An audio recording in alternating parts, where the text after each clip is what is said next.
ছাত্র হিসাবে যদি একজনকে সুসাইড করতে হয়, তাহলে এই শিক্ষা ব্যবস্থা তাকে কি শিক্ষা দিয়েছিল?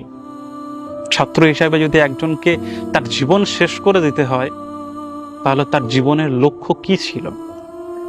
একজন বাবা যদি তার সন্তানকে বুঝতে না পারে, একজন মা যদি তার সন্তানের মনের কষ্টটা বুঝতে না পারে, তাহলে আমার মনে হয় তাদের বাবা মা হওয়ার যোগ্যতা এখনো হয়নি। একটা ছাত্র কতটা প্রেসারে পড়লে সে তার নিজেকে শেষ করে দেওয়ার সিদ্ধান্ত নেয়। একটা ছাত্র, একটা ছেলে কতটা ডিপ্রেশনে পড়লে সে তার সুসাইড নোটে তার বাবা মাকে বিদায় জানায় হাসি মুখে।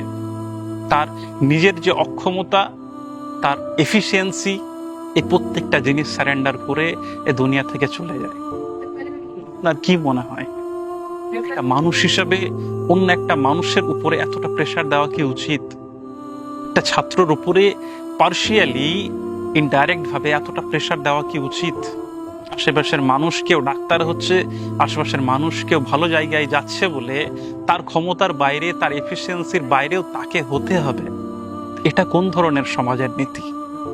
তাই সমস্ত বাবা মায়েদেরকে আমি রিকোয়েস্ট করব, প্লিজ তার সন্তানের উপরে, যে ছাত্র, তার উপরে কখনোই পড়াশোনার উপরে প্রেসারাইজড করবেন না। একটা সন্তান কিন্তু সর্বোচ্চ চেষ্টা করে যে কোনো রকম ভাবে তার বাবা মার মুখটা উজ্জ্বল করা। আপনিও তো একদিন সন্তান ছিলেন, আপনি কি কোনোদিন চাননি?